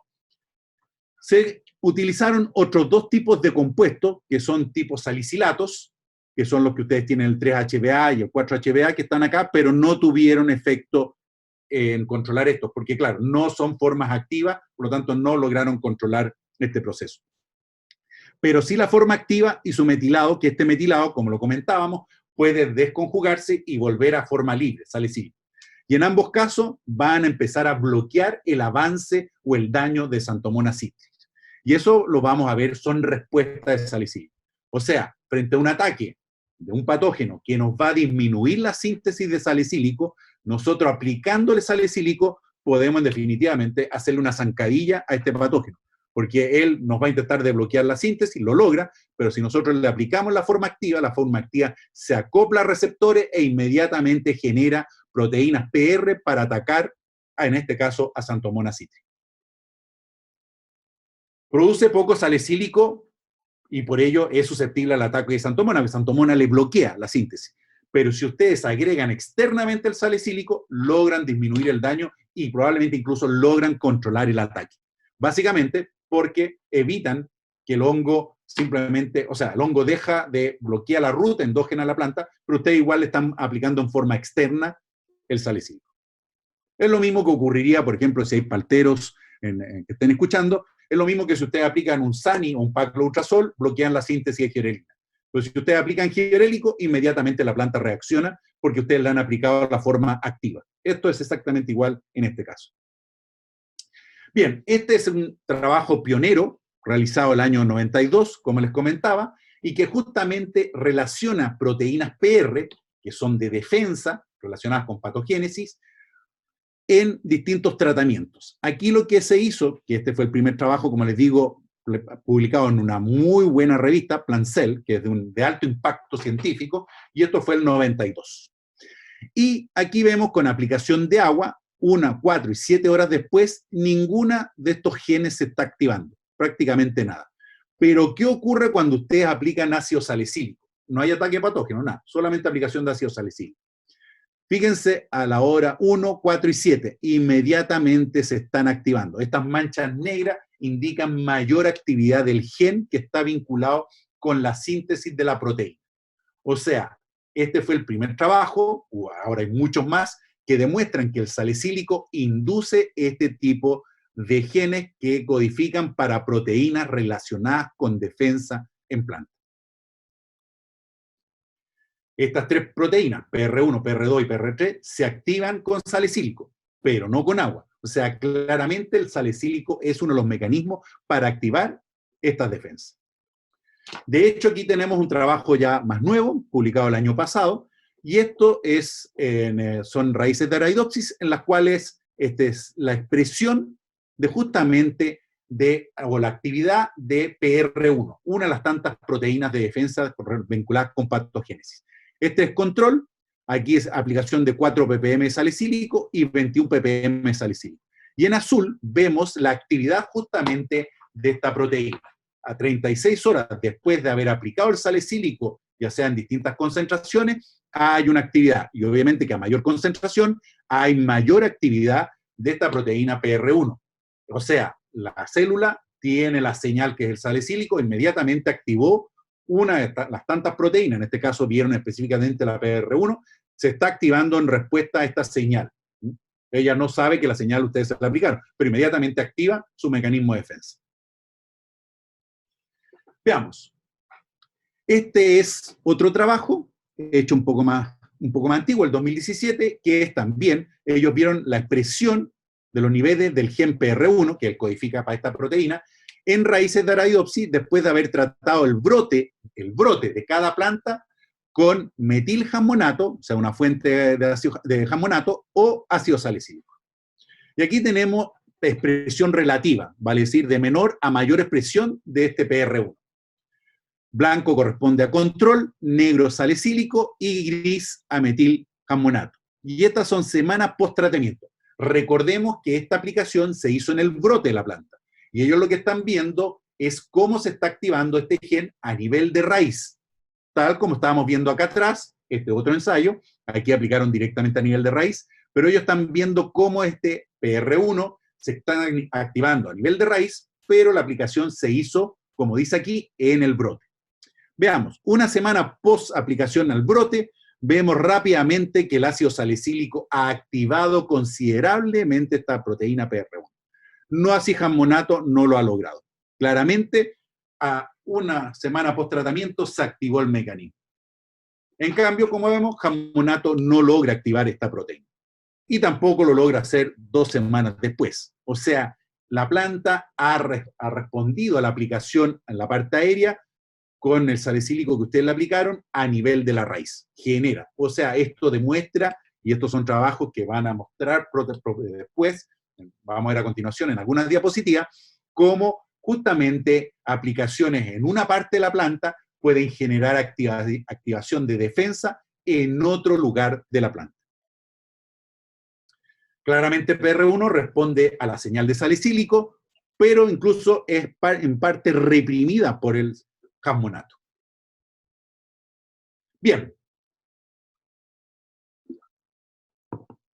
Este es el primer trabajo publicado el 2001, en que hablan justamente de un primer receptor o vinculado con la respuesta a el ácido salicílico que desencadena los mecanismos de defensa, que sería una proteína NRP1. Y recién, el 2012, y esto está publicado entre Science y Nature, son las 2 revistas científicas más importantes en el mundo. Estas son publicar aquí es prácticamente una odisea. Son revistas que tienen filtros muy potentes, por lo tanto, publicar aquí quiere decir que realmente es un hallazgo muy importante. Y esto fue publicado, como les digo, el 2012, y mencionan otras 2 proteínas, NRP3 y NRPR4, como receptores justamente en planta frente al señal de la respuesta inmune frente a la señal de ácido salicílico. Y aquí es cuando pasa a ser considerado el ácido salicílico ya una hormona vegetal propiamente tal. Bien, pero vimos 2 receptores, y esta es otra publicación que en definitiva me parece importante. Ellos hablan de la identificación de 2 receptores para el ácido salicílico, pero en definitiva esto sería un switch entre la vida o la muerte. ¿Y por qué les voy a comentar esto? Porque lo vamos a amarrar inmediatamente con la diapositiva siguiente. Y efectivamente, esta es una capacidad hasta el minuto única, solo del ácido salicílico, no lo tienen las otras hormonas vegetales conocidas hasta el minuto, las otras 8 hormonas vegetales, en las cuales, según la concentración de ácido salicílico, puede inducir la muerte celular o la activación de defensa. De ahí la palabra que es un switch entre la vida o la muerte. ¿Qué quiere decir esto? En resumidas cuentas, al existir una infección microbiana, se induce inmediatamente, como lo veíamos, la síntesis de ácido salicílico en el área atacada. Y el ácido salicílico va a actuar de 2 formas, localmente y sistémicamente. ¿Qué quiere decir esto? Quiere decir que en forma local, la alta cantidad de ácido salicílico que tiene aquí va a inducir inmediatamente la muerte celular, que es lo que se conoce como muerte programada de células, o su sigla en inglés PCD. ¿Por qué lo hace? Porque quiere evitar que el patógeno que ya está avanzando aquí siga avanzando al interior de la planta. Entonces lo que hace es inducir la muerte de todas estas células. Y con eso le bloquea la entrada al patógeno, a la infección microbiana. Pero a su vez, como ha ocurrido esto y se ha producido síntesis de ácido salicílico en la zona, va a existir una respuesta sistémica. ¿Qué quiere decir? Que de aquí, de esta zona donde se está produciendo el ácido salicílico, se va a mover como señal al resto de la planta para inducir la resistencia sistémica adquirida o conocida como SAR. ¿Por qué lo hace? Porque en definitiva lo que busca con esto la planta es defenderse de posibles otros ataques de este patógeno en otros lugares de la planta, tanto en la parte aérea como lo veíamos también en la parte radical. En ambos casos, esto es sistémico, se mueve dentro de toda la planta. Bien, y uno de estos compuestos que se mueve justamente es el metil salicilato.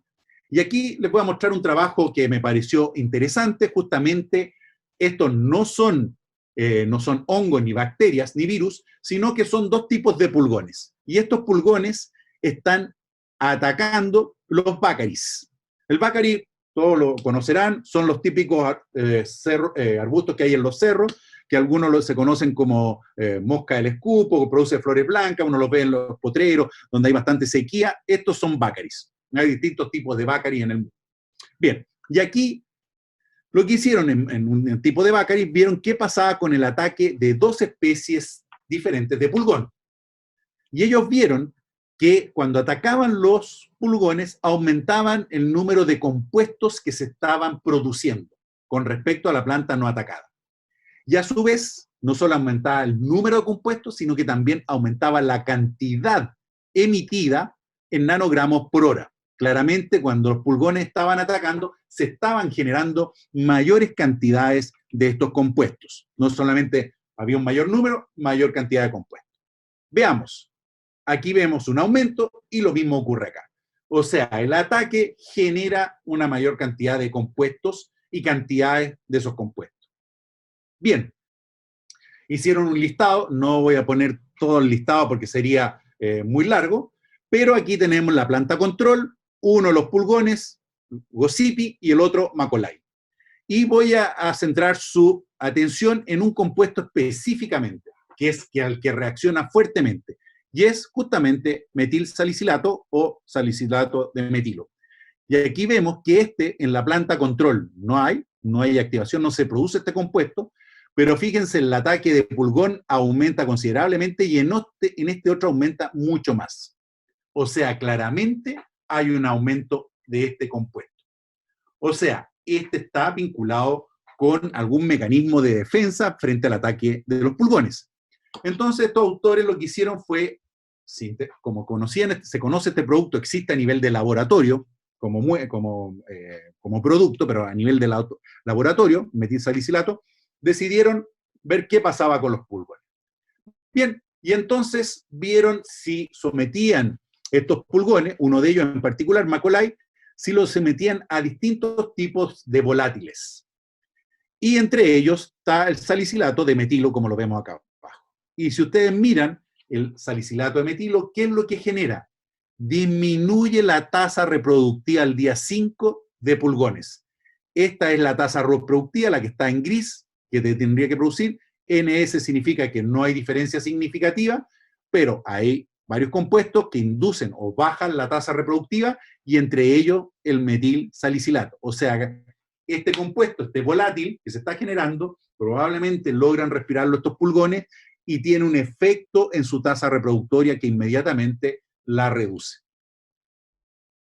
Bien, entonces, ¿qué es lo que podemos comentar? Cuando tenemos el ataque de ácido salicílico, el ataque de un patógeno, como por ejemplo esta es una bacteria, en la zona atacada, en la hoja, se produce una alta síntesis de ácido salicílico. Y este ácido salicílico va a tener un acople a una proteína, de aquí estamos viendo las dos proteínas que hablábamos del switch, NRP3 y NRP4. Bueno, aquí como hay tantos salicílicos, se acopla a esta proteína, destruye la famosa proteína RP1, que es la que tiene que activar genes, pero a su vez induce la muerte celular programada. O sea, a través de este mecanismo, el ácido salicílico va a inducir la necrosis, la muerte de todas las células cercanas a donde está basando el ataque de este patógeno. ¿Qué ocurre en el caso del movimiento? Aquí, como se ha producido mucho salicílico, va a salir como señal, pero en menores cantidades, va a ir difundiendo a través de todo el tejido. Cuando llega a una hoja no atacada, el ácido salicílico, en este caso en particular el metilsalicílico, que es el que se va a desconjugar, se vuelve a transformar en salicílico. Aquí, como hay cantidades más bajas, esta molécula tiene más afinidad con otra molécula, NPRP4, que no es la NPRT. ¿Y esta qué va a hacer? Va a activar la NPR1, que a su vez va a activar una serie de proteínas PR. Y todas estas proteínas PR, como ya lo vimos en algunos casos anteriores, son los que va a dar la resistencia sistémica adquirida, o también conocido como SAR. O sea, a nivel local, en altas cantidades, induce la muerte celular programada. Pero en lugares más distantes, donde la concentración disminuye, su afinidad va a inducir resistencia sistémica adquirida, o SAR. Es un poco el mecanismo que tiene el salicílico. Como les digo, es típico el salicílico y no tienen ninguno de los otros, las hormonas conocidas hasta la fecha, tienen esta capacidad. Solo lo tiene el salicílico. O sea, en la distancia, ¿qué es lo que va a ocurrir? Tenemos el ácido salicílico que se está produciendo, va a llegar, se va a producir, llega al núcleo, aquí se va a acoplar justamente con su receptor NRP4, con esta proteína, y lo que va a hacer, va a activar otra proteína, NRP1, NPR1, que va a activar genes PR. Y estos genes son de defensa.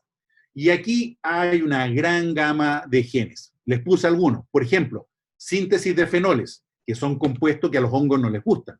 De hecho, hoy en día hay algunos productos que se están trabajando, justamente productos con capacidad fúngica, que están hechos a base de altas concentraciones de fenoles. Proteasa, para destruir proteínas. Quitinasa, para destruir la quitina. Peroxidasas, para inducir oxidaciones. Y muchas más genes encima. Esa es la ventaja, por ejemplo, del ácido salicílico o de cualquier otra hormona vegetal en generar una actividad de una serie de genes que no lo tienen, por ejemplo, un silicio o un mineral. No tiene esa capacidad. No son capaces de generar a nivel del núcleo, activar una serie de genes en respuesta a eso, que sí lo tienen las hormonas vegetales. Y en caso particular, estamos viendo el ácido salicílico con todas estas proteínas PR. Bien, veamos casos particulares. Esto es Phytophthora cinnamomum, obtenida de palto y que está creciendo justamente en un medio de cultivo con o sin ácido salicílico. ¿Y cómo podemos reconocer cuál es con salicílico y cuál sin salicílico? Bueno, básicamente por el desarrollo del hongo, de las hifas. Fíjense acá, en esta placa Petri, no hay salicílico, por lo tanto el hongo se ha desarrollado totalmente, llegó hasta los bordes. Y aquí ustedes ven las hifas del hongo bastante sanas, bien desarrolladas. En este otro caso, en este medio cultivo, se puso ácido salicílico. Y aquí vemos que el hongo ya le cuesta desarrollarse, tiene mucho más restringida el área, y cuando hacemos un corte, o sea, vemos al microscopio, vemos que las hifas del hongo están bastante mal desarrolladas si ustedes las comparan con el del lado. Tienen atrofias, o sea, claramente el ácido salicílico está, en definitiva, bloqueando su crecimiento. Pero la pregunta es, ¿cómo lo hace el salicílico? Y hablamos justamente de las proteínas PR.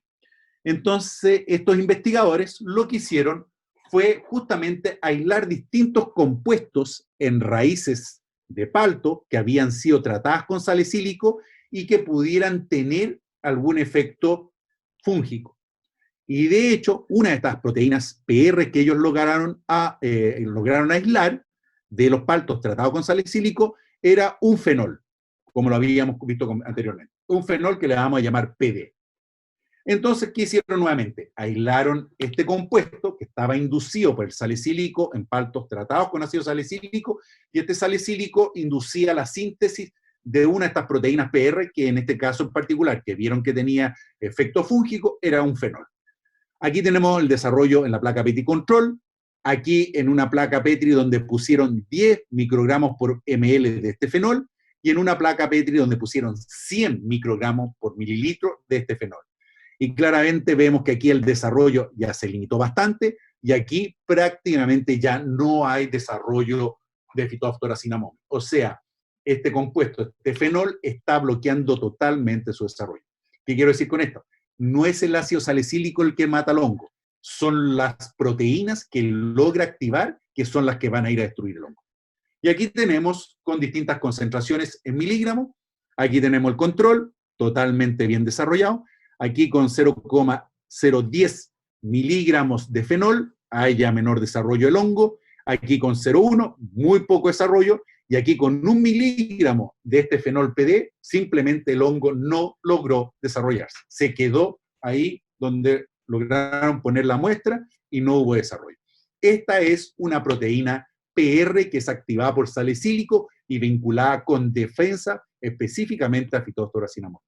Esto es lo que hace el ácido salicílico. Veamos, esto es en pepino con ataque de Coletotrichum. Un hongo que lo conocemos bastante bien, uno de los Coletotrichum es justamente el Anthragnosis.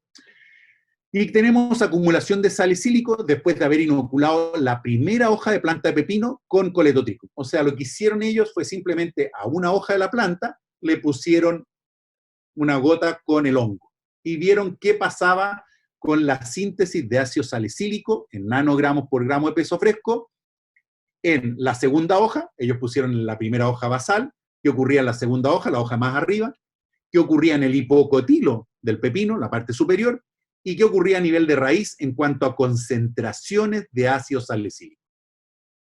El infectado corresponde a el diamante negro. Y la planta control, vale decir, la que no fue infectada por el Coletotrichum, corresponde a los triángulos negros. Y estos son días post-inoculación, desde el día 0, minuto en que se inocula, al día 8. ¿Qué podemos observar? Que las plantas testigo, que son los triángulos negros, ustedes ven que no hay aumento de ácido salicílico ni en el hipocotilo ni en la segunda hoja. En la raíz hay algo más de salicílico, pero es estable en todo tiempo. Pero ¿qué ocurre? ¿Qué ocurre a nivel de la segunda hoja? Vemos que al día 4 ya empieza a aumentar el contenido de ácido salicílico. Acuérdense que se hizo la inoculación en la hoja 1, o sea, en la hoja 2, que no está siendo atacada, ya hay aumento en la síntesis o en la concentración de salicílico, mejor dicho.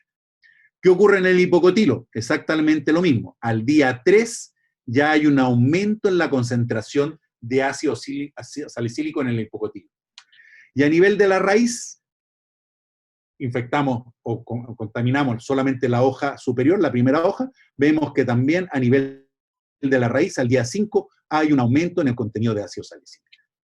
Ahora, algo importante también que quiero recalcar en esta diapositiva, es que esto es una típica reacción de tipo fitohormonal. ¿Qué quiere decir?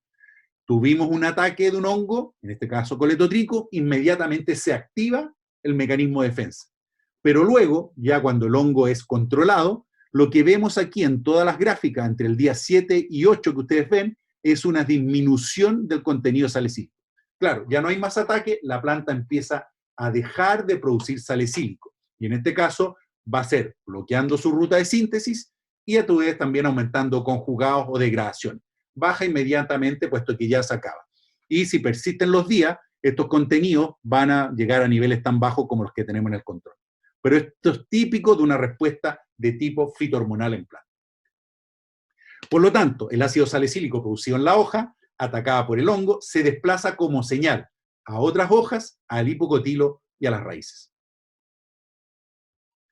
¿Qué pasaría con ataque de un hongo en las raíces? ¿Se moverían las señales de defensa desde la parte aérea? Claramente aquí lo estamos viendo. Pero veamos otro caso. Y este es un caso hecho con otro hongo bastante importante en lo que es fresa o frutilla, que es Verticillium dahliae, verticillosis, que es bastante severo justamente en las frutillas. Y estos caballeros lo que hicieron fue justamente ver en plantas de frutillas infectadas, que son las barras rojas, o plantas control, no infectadas, las barras verdes. Y ellos vieron la actividad de distintas proteínas PR, porque hay PR10, pero a su vez ven que tienen un 0,4, 19, una serie de otras proteínas PR que se estaban activando. ¿Y qué pasaban en hoja, tallo y raíces? Y esto es post-infestación. Bueno, veamos.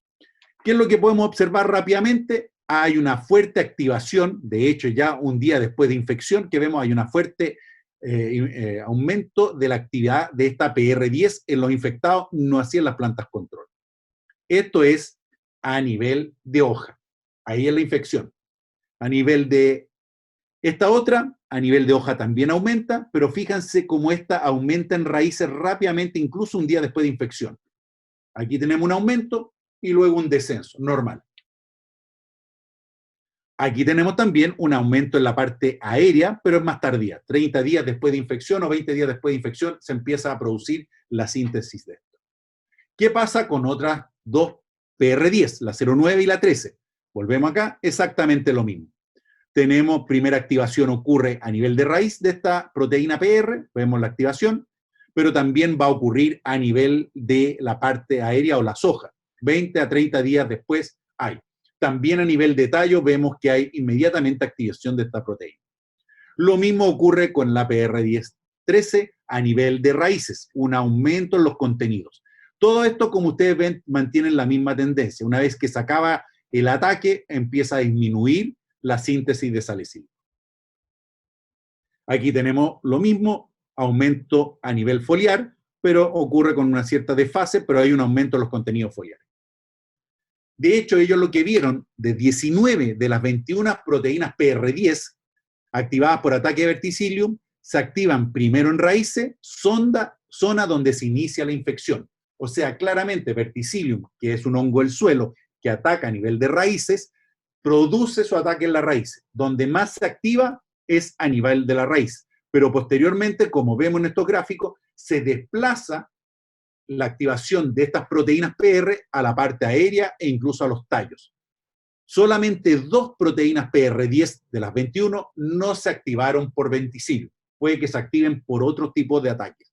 Pero esto es una clara muestra de cómo un ataque de un hongo a nivel de raíz, tanto a nivel de la raíz como a nivel de hoja y tallo, va a inducir una actividad de proteínas PR que están vinculadas con la resistencia sistémica adquirida, vale decir, SAR. Bien, veamos aplicaciones rápidamente. En diversas plantas bajo estrés abiótico, sobre todo salinidad, aplicaciones de salicílico han demostrado justamente un aumento tanto de pigmentos como de la tasa fotosintética. Por ejemplo, se ha demostrado un aumento en la tasa fotosintética en varios cultivos vía la rubisco. ¿Cuál es la rubisco? Es simplemente este compuesto que más el CO2 atmosférico más el agua va a ir produciendo otro tipo de compuestos que son los que se va asimilando con la fotosíntesis. Aumento de contenido de clorofila y trabajo en maíz, también en calabaza, aumento en el contenido de otros pigmentos como carotenoide y xantofila, trabajo en trigo, en maíz. Todo esto son especies sometidas a estrés salino, estrés abiótico, y la respuesta han sido aumento en estos distintos compuestos o procesos fisiológicos. De hecho, este es un trabajo hecho en California, justamente en 3 valles distintos, en los cuales son limones que fueron cosechados y fueron tratados en post cosecha con ácido salicílico o jamonato para ver el daño por frío, que es el Chilling Injury que tenemos aquí como index. Y ellos lo que hicieron fue someter los limones a almacenaje a menos 0,5, a 2, a 4, para cada uno de estos distintos lugares de donde se obtuvo los limones. ¿Y qué es lo que podemos ver? Vemos que generalmente ya con menos 0,5 hay una disminución clara del daño por frío en los que han sido tratados con ácido salicílico. Estamos hablando aproximadamente ya entre 21 y 28 días de almacenaje a menos 0,5. A 2 grados también hay menor daño, pero hay algo de daño, también hay una disminución, y lo mismo con 4,5 grados, hay una disminución en el daño a los 28 días, incluso a los 21, como vemos acá en estos gráficos. O sea, el ácido salicílico, en definitiva, lo que está haciendo es disminuir el daño por frío. Bueno, ¿y cómo se vincula esto con el daño por frío? Bueno, básicamente hay una enzima que es la polifenol oxidasa, PPO, que justamente es la que se activa y genera el pardeamiento en las cáscaras de limones almacenados a distintas temperaturas. Entonces, el daño por frío se relaciona justamente con la degradación de la integridad de estas membranas y está muy asociado a una oxidación fenólica que está activada justamente por esta enzima, que es la polifenol oxidasa, y también hay otra, que es la peroxidasa, que son responsables de esto. Entonces, estos caballeros trabajaron con frutos almacenados a 2 grados centígrados, y vieron qué pasaba con la aplicación. La actividad de esta enzima que está vinculada con el pardeamiento. Aquí tenemos la actividad de la enzima, la polifenol oxidasa, en los controles, sometido a 2 grados, pero sin tratamiento, y vemos que efectivamente el tratamiento de ácido salicílico disminuye prácticamente a 0 la actividad de esta polifenol oxidasa. O sea, es una de las formas como el salicílico estaría bloqueando parte del pardeamiento inducido por baja temperatura en limones almacenados.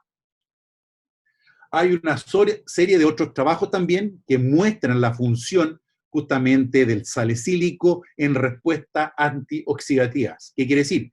Investigaciones realizadas con aplicación de salicílico han demostrado que esta fitohormona facilita la mantención de las funciones de la membrana en plantas bajo diferentes tipos de estrés abiótico: salino, por altas temperaturas, estrés hídrico o metales pesados.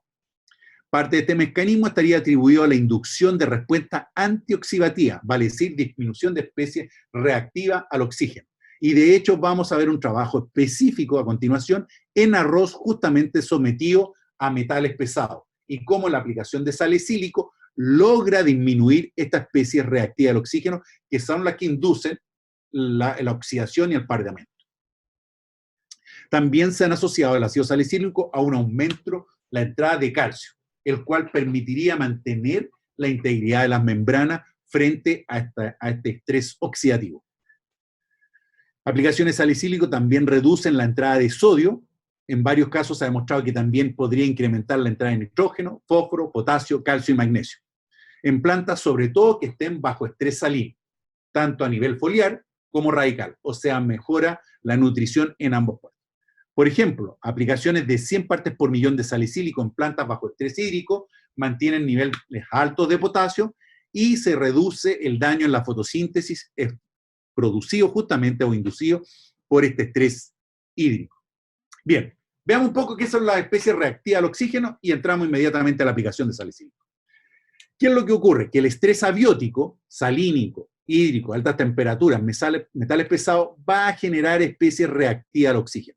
El peróxido de hidrógeno, que ustedes conocen que es el agua oxigenada, los singletes de oxígeno, todo esto van a inducir en definitiva un pardeamiento, un estrés oxidativo, oxidación.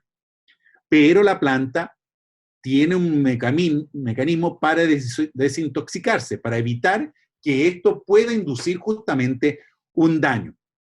Y esto lo hace a través de dos pasos, enzimático y no enzimático. De lo contrario, si no logra hacer esto, vamos a tener la muerte celular por estrés oxidativo. Entonces, ¿qué es lo que ocurre básicamente? A través de enzimas, que es lo que ustedes ven acá, lo que va a hacer que estos grupos, como por ejemplo el peróxido de hidrógeno u otros, los va en definitiva evitar, los va a descomponer a otros compuestos, por ejemplo agua, oxígeno, etcétera, para evitar que estos dañen las membranas celulares y otros organismos de la célula. De hecho, aquí tenemos algunas de ellas. La superóxido dismutasa lo que hace es que el singlete de oxígeno lo pasa a peróxido de hidrógeno, pero aquí lo toma otra enzima, la catalasa, y el peróxido de hidrógeno lo corta en agua, medio oxígeno. O también el peróxido de hidrógeno, mediante la peroxidasa, puede pasar a agua. Todos estos son mecanismos con los cuales la célula logra desintoxicarse. Por lo tanto, durante un periodo corto de estrés, la regulación del sistema antioxidante es una respuesta de protección justamente contra esta especie reactiva al oxígeno. No obstante, durante un periodo de estrés prolongado, el mecanismo regulador del estrés, por sí solo, la planta no tiene la capacidad para reparar el daño oxidativo y como consecuencia ocurre una peroxidación lipídica. O sea, en definitiva, la planta momentáneamente, ¿qué quiere decir? Logra controlar esto, pero si esto persiste mucho tiempo, simplemente no lo logra y va a empezar la destrucción. Entonces veamos un trabajo justamente sobre esta especie reactiva al oxígeno.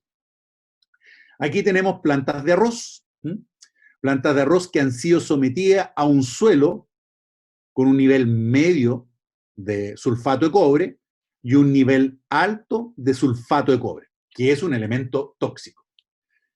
Aquí tenemos las plantas control de arroz, las plantas control de arroz tratadas con ácido salicílico, no hay grandes diferencias, pero fíjense a partir de aquí.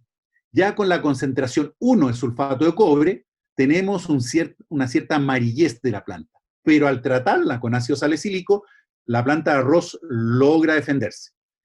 Con la concentración más alta de sulfato de cobre, que es el doble de la 1, ya aquí simplemente el arroz está totalmente intoxicado y está presentando un grado de senescencia. Sin embargo, la aplicación de salicílico vuelve a recuperar la planta.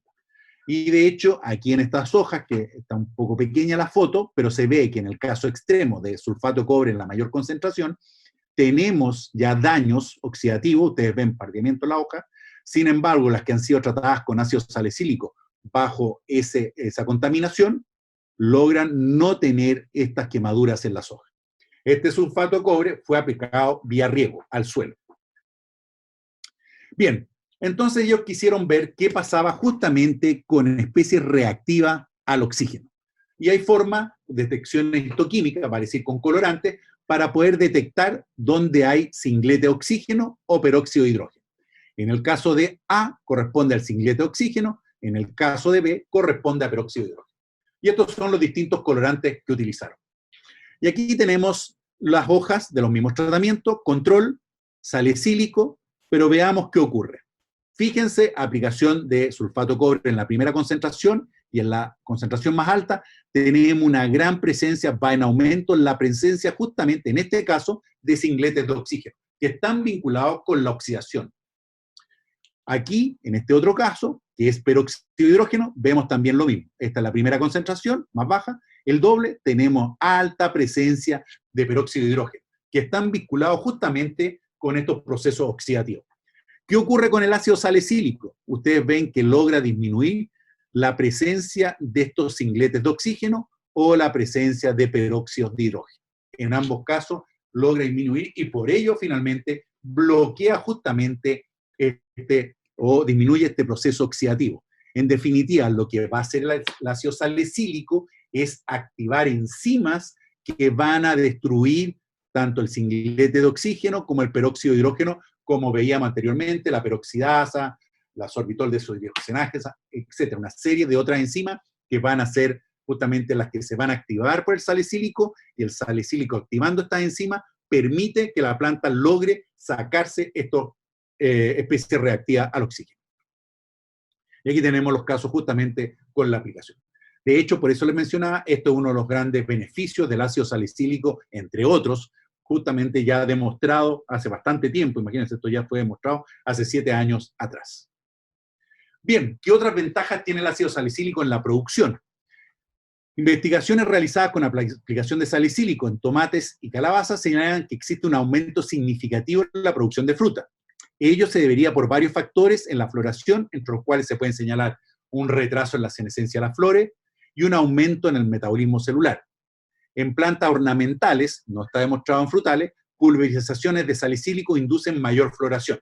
Sin embargo, en otras especies no se ha logrado dicho objetivo, salvo cuando las plantas están estresadas, por lo que el salicílico sería un factor, pero no muy decisivo en el tema de la floración.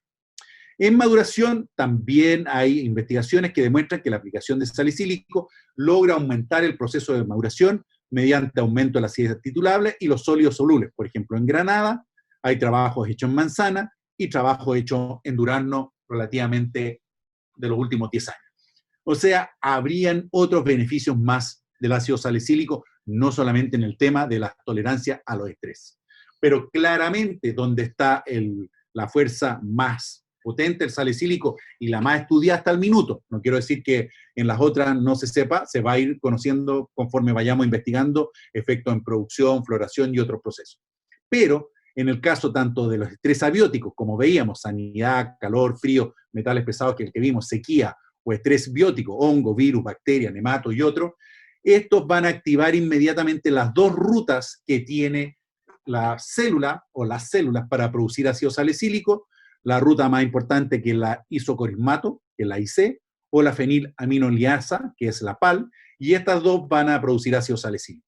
Este va a actuar localmente o también puede producir el metilsalicílico, que es un compuesto volátil, pero que se mueve también dentro de la planta para llegar a otra zona, producir ácido salicílico, y en definitiva ustedes ven una serie de respuestas para mitigar el daño por estrés o incluso bloquearlo. En algunas veces no es tan efectivo como hacerlo cero, pero sí puede disminuir bastante. Por lo tanto, evitar alteraciones en la fotosíntesis, en crecimiento, metabolismo del nitrógeno, turgor, por ejemplo, antioxidante, ya lo vimos, en reacción justamente antioxidativa con, por ejemplo, activación de enzimas para desdoblar, para destruir especies reactivas al oxígeno, metabolitos secundarios, nutrición mineral, ya lo mencionamos, hay algunos efectos en bloqueo de entrada de sodio, etcétera, homeostasis iónica, integridad de la membrana, funciones enzimáticas, otras, por ejemplo, la síntesis de ácidos grasos, proteínas, la verdad que hay interacción con otras hormonas vegetales, eso, como lo veíamos, es común a las hormonas vegetales que se relacionan entre ellas, algunas se potencian, otras se bloquean, pero existen interacciones. Y a su vez también con otro grupo de compuestos que se consideraron hace muchos años atrás como hormonas vegetales, que son las poliaminas, que hoy en día ya se sabe que no son hormonas vegetales, pero sin embargo las poliaminas también están muy vinculadas con tolerancia a estrés por baja temperatura, sobre todo tolerancia a estrés abiótico. Y aquí el ácido salicílico aparentemente también está muy vinculado con la ruta de síntesis de poliamina y mejorar justamente estas tolerancias. Y a su vez, si ustedes tienen la aplicación exógena de salicílico, como vemos acá abajo, ustedes directamente llegan con la molécula activa, que es el salicílico, a activar todos estos mecanismos de defensa. Por el lado de la planta, tiene que activar sus rutas para producir su forma activa y finalmente, luego, producir esta respuesta de defensa. De ahí, justamente, la ventaja del ácido salicílico. Bien, ¿cuáles son las consideraciones finales para no pasarme más sobre el ácido salicílico? Como resumen, que el ácido salicílico cumple importantes funciones de regulación en plantas en procesos como respuesta frente a diferentes tipos de estrés, tanto abiótico como biótico, y sobre todo en defensa frente a patógenos, mediada por la síntesis de diferentes compuestos, que son justamente estas proteínas PR que veíamos, entre ellos que están activados por justamente la resistencia sistémica adquirida o SAR. La noción de salicílico como elemento clave en defensa de planta recién se desarrolló a principios de este siglo. O sea, estamos hablando de un estudio sumamente nuevo. Si comparamos, por ejemplo, con la nutrición mineral, no es que quiera atacar a ninguno de mis colegas que trabajan en nutrición mineral, pero las funciones de los minerales se conocen hace ya 100 años. Las hormonas vegetales, como les decía, recién 20 años o menos. Las plantas pueden regular los niveles de ácido salicílico mayormente a través de su biosíntesis y las conjugaciones, como vimos. O sea, la planta siempre va a regular su cantidad activa de salicílico. Vale decir, si no está siendo atacada, no va a producir ácido salicílico. Pero si hay un ataque, va inmediatamente a activar su ruta de biosíntesis y va, por ejemplo, en algunos casos, como el metil salicílico, lo va a desconjugar y también aporta a mayores contenidos de forma libre. Pero, lamentablemente, como vimos en el caso de Santomona, de bacterias en cítricos, que son ataques importantes, bueno, ellas logran bloquearle la ruta de síntesis. De ahí la función de poder aplicar en forma externa salicílico. El conocimiento de procesos básicos de síntesis y acción del salicílico tiene un gran potencial agronómico, dada su participación en la tolerancia a diversos tipos de estrés que afectan hoy en día los cultivos agrícolas. Yo creo que es una molécula que recién estamos empezando a desarrollar, pero con un enorme potencial agronómico. Bien, quiero agradecer su atención y su paciencia, porque sé por los alumnos que estas clases vía Zoom son bastante más complicadas que las presenciales,